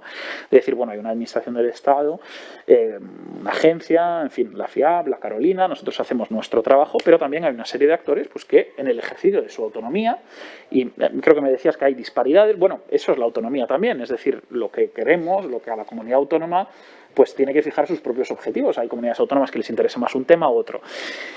Donde está el desafío es que tenemos que actuar de manera más coordinada, o sea, hablaba de coralidad, lo que hay que intentar es que no desafinemos, ¿no? Es decir, que toquemos cada uno nuestro instrumento y que sonemos como una buena orquesta, porque no tiene sentido pues que es decir, hay una tensión, digamos, entre el principio de autonomía y el hecho de que las comunidades autónomas definan sus propias prioridades, lo cual obviamente es necesario, y una necesidad, pues eso, de coordinación, de información también, de decirnos, de contarnos un poco lo que vamos haciendo. Nosotros desde la ECI trabajamos con las comunidades autónomas, también con Cantabria, por cierto, pues en muchos ámbitos, la ayuda humanitaria uno de ellos, pero otros tenemos acuerdos de colaboración y lo seguiremos teniendo y creo que ese es uno de los elementos, tampoco creo que nos corresponde desde la agencia, pero es uno de los elementos también importantes de la agencia, es decir, cómo reforzar el elemento fortaleza de la coralidad y al mismo tiempo bueno, pues ir todos de la mano, ¿no? Es un poco ese espíritu de, como decía, de Team Spain, ¿no? De trabajar todos juntos. Gracias, Antón. Me voy a permitir, más allá de la moderación, hacer yo también algún aporte y alguna pregunta, ¿no? Aprovechando tu presencia, ¿no? Sobre dos de los temas que se han mencionado. Uno, el de la investigación y el desarrollo, ¿no? Que es importante. Coincido con Sergio y, efectivamente, ambos, además, para desvelar todo sobre esta mesa, somos integrantes de una asociación que es la Red Española de Estudios del Desarrollo, ¿no? Y uno de nuestros problemas y de nuestras reivindicaciones también es que el sistema nacional de I+D, el sistema universitario, reconozca la especificidad de los estudios del desarrollo, los Development Studies, como se les denomina más allá de los Pirineos, ¿no? Como un área de conocimiento, ¿no? A efectos de reconocimiento a la carrera profesional, a efectos de petición de proyectos de investigación, etcétera. Tenemos, por distintas razones, y esto es algo que desborda la cooperación, pero tenemos un sistema universitario, un sistema de investigación y desarrollo con unas áreas de conocimiento muy rígidas, ¿no? Y justamente los estudios del desarrollo tienen una característica muy valiosa y es su carácter multidisciplinar, ¿no? Integran economía, derecho, ciencias políticas, sociología, áreas también técnicas, ¿no? En la asociación tenemos profesionales, investigadores, investigadoras de ingenierías, de ciencias básicas, que también aportan a los procesos de desarrollo. Y lo que quizás lo caracteriza es que tratan de responder al desarrollo como un reto societal. Un poco esto ya se pensaba antes de que apareciera la Agenda 2030 con ese carácter integral y transformador. Entonces, esta es una reivindicación. Yo creo que además aquí la agencia y el Sistema Español de Cooperación al Desarrollo son aliados naturales en esta reivindicación para pedir a otras instancias ese reconocimiento de los estudios del desarrollo y esa valoración de su especificidad, ¿no? Y bueno, más allá de esto, ¿no? Efectivamente luego ya hay otra agenda que es la del maridaje, la vinculación entre conocimiento y práctica que efectivamente tenemos que promover, ¿no? Esta es una cuestión, por ejemplo, que hemos hablado muchas veces con Ana, que nos preocupa, porque efectivamente para hacer de las organizaciones de cooperación organizaciones de conocimiento, ¿no? Hace falta aprender de la experiencia, innovar, sistematizar, extraer conocimiento relevante, ¿no? Que pueda orientar nuevas intervenciones y ser compartido con otras instancias. Sobre esto, efectivamente, hay mucho espacio para trabajar, tenemos todavía mucho que hacer. Yo estoy convencido de que cuando se desarrolle el borrador, el proyecto de la nueva ley, habrá un reconocimiento de la especificidad de la investigación, ¿no? Y una mejor integración de lo que hace el ecosistema español, europeo de investigación iberoamericano, en lo que nos atañe, de investigación a los estudios del desarrollo. Ahí, muy brevemente, un poquito de autobombo, el sistema de cooperación español tiene, igual que tiene instancias especializadas en cooperación técnica pública, tiene para América Latina, pues tiene la Fundación Carolina como instancia especializada en cooperación en educación superior, ¿no? Y en ciencia y tecnología. Y esto, fundamentalmente, lo hacemos como un aporte a las redes de investigación, que es el de la movilidad, para estudios de posgrado, doctorado, y para movilidad de personal investigador, ¿no? De momento lo tenemos sobre todo de América Latina hacia España. Pero bueno, la aspiración es que en algún momento también podamos tener movilidad de España hacia América Latina, porque allí hay unas capacidades muy notables. Y esa interacción en dos direcciones, ¿no?, va a enriquecer nuestra reflexión, nuestro conocimiento, tanto allí como aquí, ¿no? Aparte de la propia actividad de estudios y análisis que hacemos, ¿no? Bueno, este es un apunte. El otro sobre la cooperación descentralizada, ¿no?, que es un tema que en su momento pues, tuvimos oportunidad de estudiar desde la Complutense, también coincidiendo con el profesor Tezanos en el Instituto Complutense de Estudios Internacionales. Y yo aquí voy a ser un poco políticamente incorrecto, ¿no?, en el sentido de que siempre hay una presunción de que, por ejemplo, la cooperación descentralizada por definición lo hace bien. Es la verdaderamente desarrollista, la genuina, la pura, porque no tiene intereses estratégicos, no están los intereses de política exterior, comerciales, no, en fin, todas estas cosas que a veces en el discurso, en el convencional, pues se le atribuyen, ¿no? Yo creo que esto no es del todo cierto. Y me gustaría señalar evidentemente, como bien ha dicho el director de la agencia, necesitamos un modelo mejor coordinado, más integrado entre la cooperación descentralizada y la que realiza la Administración Central, y diría, y europea y global, ¿no?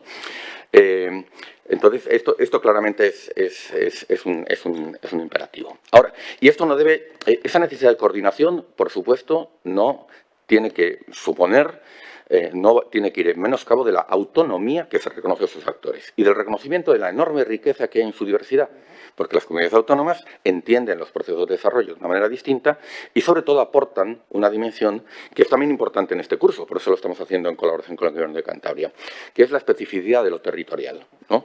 Ahora, fíjense, dos paradojas o dos contradicciones. Una de ellas, cuando se habla de coordinación, siempre es de la Administración Central hacia las comunidades autónomas. Las comunidades autónomas no se van a coordinar con la Administración Central e inmediatamente, ¿no?, invocan su autonomía. Ojo, ¿para qué es la autonomía de una comunidad autónoma? No es un fin en sí mismo. La autonomía en materia de cooperación, ¿no?, de una comunidad autónoma, la que sus estatutos reconocen, ¿no?, está en función de una cooperación al desarrollo eficaz. Y esa cooperación al desarrollo eficaz exige coordinarse con otros actores, con las comunidades autónomas entre sí, con el Gobierno central y, por qué no, también con Europa y con actores multilaterales. Es decir, al final, sea Administración Central, comunidades autónomas, todos estamos vinculados por un compromiso que hemos asumido, que es el de la Asociación Global por un Desarrollo Eficaz. Ese compromiso que se ha ido adoptando en el foro, en el High Level Forum, ¿no?, y en la Alianza Global para el Desarrollo Eficaz, y establece obligaciones de coordinación y de alineamiento con los países socios. La cooperación descentralizada no puede decir, no, yo es que mi estatuto de autonomía no me obliga, yo puedo hacer las cosas como yo quiero. Puede hacer las cosas como usted quiera, por supuesto, siempre y cuando contribuya al desarrollo de una manera eficaz. Y esto exige, en este mundo en particular, exige coordinación también en esa dirección. Entonces, esto a veces nos gusta escucharlo. La segunda, la cooperación autonómica, en mi opinión, y aquí puedo estar equivocado, refleja, como bien se ha dicho, lo que es nuestro país, un país altamente descentralizado, casi federal, ¿no?, aunque no utilicemos esa palabra y no esté en nuestra Constitución, pero tenemos un nivel de descentralización que supera el de otros muchos estados, incluso que estados que se autodenominan federales, ¿no? Es decir, y de hecho tenemos en muchos aspectos que son clave en el desarrollo: salud, educación, desarrollo urbano, desarrollo territorial, políticas ambientales. Las competencias son casi exclusivas de las comunidades autónomas, o exclusivas de las comunidades autónomas. Por lo tanto, donde se sabe hacer, donde está el capital humano, el conocimiento, ¿no?, en todas esas materias de política pública que son esenciales para los objetivos de desarrollo, es en los niveles autonómicos y locales. Bueno, entonces uno podría esperar que la cooperación autonómica y local se especializara en movilizar ese conocimiento, esa pericia, ¿no?, esas instituciones, esos profesionales, al servicio de la cooperación al desarrollo. ¿Pero qué es lo que hacen en muchos casos? Abren una ventanilla de subvenciones a ONGs indistinguible de otras comunidades autónomas e indistinguible de la que hace la Administración Central, solo que a una escala más pequeña. Cuidado, las ONGs ya estarán pidiendo mi cabeza, por lo que acabo de decir. Yo no digo que esto esté, la sociedad civil y las ONGs a nivel territorial De hecho, tienen parte de ese conocimiento y son importantes. Pero quizás sería mucho más interesante que la cooperación descentralizada se reequilibrase para promover la participación de estos actores territoriales, ¿no? De las administraciones, las empresas, las universidades, en cada uno de los territorios.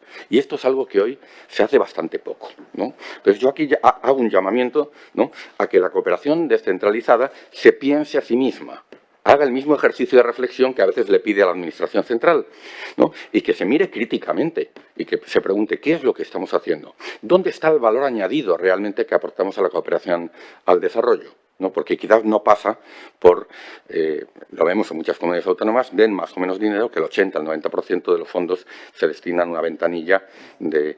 Este mimetismo, ¿no?, entre administraciones es algo que teníamos también que hacernos mirar. Hombre, yo confío, aquí tengo que decir que soy un poco menos, tengo menos expectativas, ojalá me equivoque. Espero que la reforma también sirva, ¿no?, como ejercicio de reflexión, no solo para la Administración central, sino que sirva también para los actores de la cooperación descentralizada. Bueno, disculpar este Parlamento, ¿no?, pero no podía evitar abundar sobre esta materia. Y yo finalizaría ahora sí ya con una pregunta, Antón, de un tema que has mencionado, que creo que es muy importante. Y ayer lo citó Rebecca Greenspan, ¿no? También le pedimos alguna aclaración. Ahora tenemos un instrumento a muy corto plazo para aumentar, aunque sea en pequeña medida, el espacio fiscal de los países en desarrollo y en particular América Latina, que es esta emisión especial de derechos especiales de giro, sin precedentes, equivalente a 650.000 millones de dólares, ¿no? Y hay una discusión sobre la posibilidad de emplear algunos de los derechos especiales de giro que quedarán durmientes en los bancos centrales de los países avanzados, ¿no?, de dotar un fondo, ¿no?, de recuperación, permíteme que lo llame así, un fondo de recuperación y resiliencia, ¿no?, para resumir lo que sería la filosofía de este fondo, un instrumento financiero, ¿no?, que pudiera servir para, no solamente para hacer frente a corto plazo a la pandemia, sino para impulsar inversiones orientadas a esa transformación. La posición de España yo creo que está siendo relativamente avanzada y te pediría quizás que abundases un poco sobre esta cuestión. Gracias. Bueno, muchas gracias, Juan Antonio, por las reflexiones muy bien traídas. Permite que sea un poco más políticamente correcto que tú con el tema de la cooperación descentralizada, pero vamos, estoy muy de acuerdo que la reforma es un momento también de introspección, que no... Introspección tampoco, digamos, de ombliguismo, pero sí de pensar y de ver qué hacemos, qué no hacemos, y yo creo que eso, que lo estamos haciendo a nivel de la Administración General del Estado, creo que nos interpela a todos los actores, también, pues eso, al mundo académico, a las ONGs, en fin, es un momento yo creo que también catárquico. Me parece que los diagnósticos están hechos, por otra parte, o sea que nada de lo que hemos dicho aquí es revolucionario, quizás lo que esperemos que sea revolucionario es que empecemos a verlo en la práctica, y eso hablaba de la necesidad de trabajar en equipo, de la necesidad de escuchar y de hablar, pero también creo que es importante y creo que se nos está esperando, es decir, creo que es importante que los actores demos pasos ya en el sentido de la reforma y de ir cambiando cosas y de ir mejorando cosas.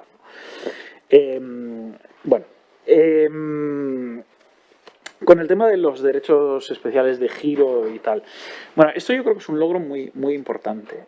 Y aquí, como digo, hay un cambio también de paradigma. Yo recuerdo la primera intervención, y además debió de ser como a las 2 semanas de ser confirmada por el Senado, me refería a ella antes, a Janet Yellen, que, bueno, ella es secretaria del Tesoro, pero que hizo un discurso que podéis ver, yo creo que está en la página web del Departamento del Tesoro, sobre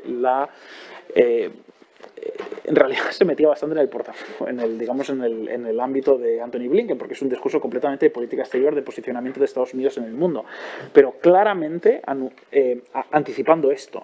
Sabéis que Estados Unidos, además, durante la administración Trump llegó a situaciones un poco extrañas con el FMI, donde bloqueaba préstamos, en fin, una actitud de bloqueo al FMI que, en fin, para los que habéis estado estudiando el sistema de gobernanza mundial, pues resulta un poco paradójico, ¿no? Porque la acusación, digamos, de las instituciones de Bretton Woods era más bien la contraria, ¿no? Pero bueno, llegamos a ese extremo, ¿no? Esto es muy importante porque estos países necesitan, como decía antes, hay unas necesidades de liquidez absolutamente enormes.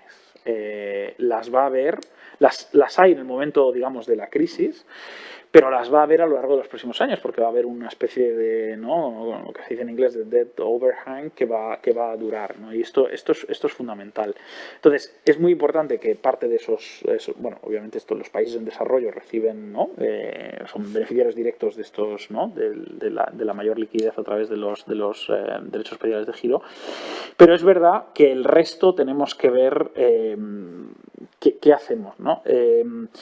Y ahí, más allá de este instrumento concreto, que sabes perfectamente, José Antonio, que nos compete a nosotros, pero menos que a otros actores, y yo creo que eso, cuando hablaba del Team Spain, sabéis que en España es el Ministerio de Economía quien trabaja con las instituciones financieras internacionales, y creo que ahí hay mucho también de alinearnos y de trabajar conjuntamente.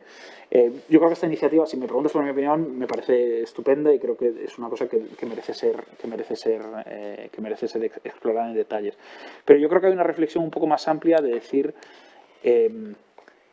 que, o sea, hay que echar todo lo que podamos a esta recuperación. Va a haber unas necesidades de financiación absolutamente fundamentales. Hablaba antes de las necesidades de financiación de los ODS, incluso antes de la crisis, que son masivas, ¿no? Todo lo que se pueda. Y en este sentido, incluso antes de llegar ahí, está la cuestión de la ayuda oficial al desarrollo. Hemos visto países de nuestro entorno, Francia, por ejemplo, que ha hecho que ha llevado a cabo un aumento masivo en los presupuestos del año que viene en la ayuda al desarrollo. Vamos a ver qué es posible en nuestro país. Desde luego vamos con todos, que creo que conocéis el compromiso, y yo creo que es fundamental movilizar cualquier tipo de recurso, ¿no? Y esa digamos, liquidez adicional del sistema financiero internacional es absolutamente fundamental. Estoy totalmente de acuerdo contigo. Muchas gracias. Yo no sé si tenemos alguna pregunta o algún comentario más, ¿no? Sí, por favor. ¿Te vamos a facilitar el micro inalámbrico? ¿Sí?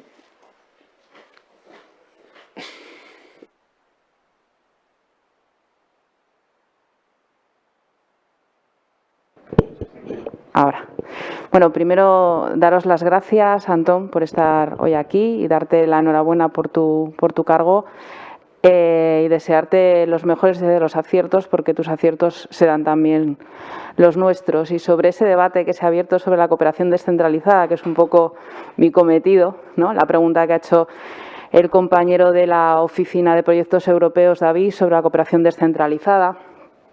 Por cierto, con la oficina con la cual estamos desarrollando desde la Dirección General de Cooperación 2 proyectos europeos, la primera vez que se consigue financiación para cooperación en esta comunidad autónoma de fondos europeos, que me parece un campo a explorar bastante importante e interesante, conseguir así de esa manera fondos. Lo habéis explicado los dos muy bien, ¿no? Creo que la cooperación descentralizada es la seña de identidad de la cooperación española. Creo que está muy valorada a nivel mundial nuestra cooperación descentralizada, la cual está dentro de las competencias de las comunidades autónomas. Y como otras competencias, en unas comunidades están más desarrolladas que en otras, y lo que hace falta es voluntad política. Sergio Tezanos participó en nuestro segundo plan de cooperación de Cantabria. Vamos a realizar el tercer plan de cooperación de Cantabria. Sí que es cierto que no somos de las comunidades autónomas pioneras.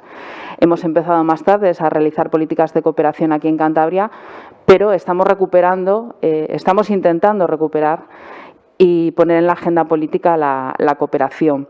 El tema de la coordinación, creo que esta pandemia nos ha enseñado también a las comunidades autónomas la palabra cogobernanza en este tema, ¿vale? Creo que esta pandemia ha traído otras cosas positivas, como es esa cogobernanza, ese coordinarse entre comunidades autónomas, y lo hemos hecho en esta pandemia para hacer acciones puntuales con todas las comunidades coordinadas hacia un objetivo común, con manifiestos de todas las comunidades autónomas, y me gustaría poner el énfasis, ¿no?, en que, aun siendo de colores políticos diferentes, hemos conseguido llegar a consensos unánimes en esas acciones y también en esos comunicados o en esos decálogos que hemos realizado.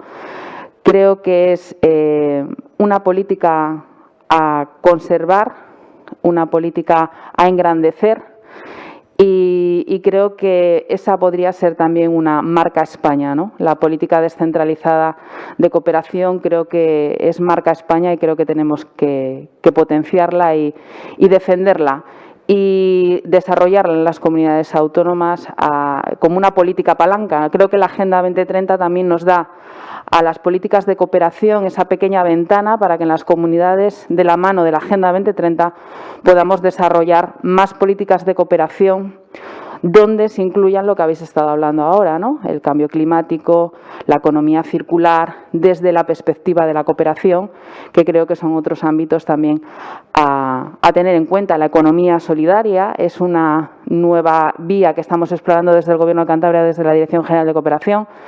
Otra forma de plantear la cooperación. Y simplemente quería hacer ese paréntesis por la competencia de la comunidad autónoma, ¿no? Y creo que lo que nos ha enseñado esta pandemia es a la cogobernanza y creo que las comunidades autónomas en el área de cooperación también hemos aprendido esa cogobernanza y siempre de la mano de la ECID, que ha hecho de ese papel de coordinación y catalizador de muchas de las propuestas que nosotros desde la descentralizada hemos acordado. Nada más, que era un poquito un momento de publicidad.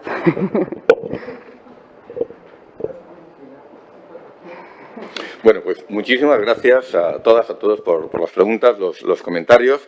Gracias también a quienes nos siguen por streaming, por haber estado en esta sesión. Y gracias sobre todo a Antón Leis, ¿no? que en esta intervención no se ha limitado a hablar de sus funciones inmediatas, sino que ha hecho una reflexión, yo creo, muy amplia, ¿no? De muy alto vuelo respecto al sistema internacional, al sistema de cooperación al desarrollo y los retos que enfrentamos, ¿no?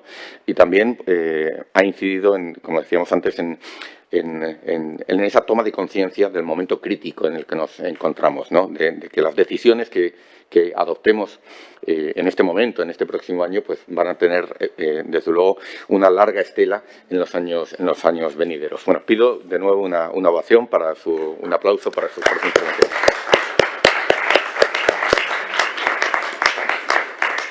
Damos fin entonces a esta sesión, ¿no? A las 12 comenzaremos. Pido de nuevo que podamos estar aquí en el aula unos minutos antes, ¿no? Porque a las 12 en punto comenzaremos con la sesión de Javier Niño, del Servicio Europeo de Acción Exterior. Nos situaremos en el ámbito europeo. Muy bien, pues gracias y hasta la siguiente sesión.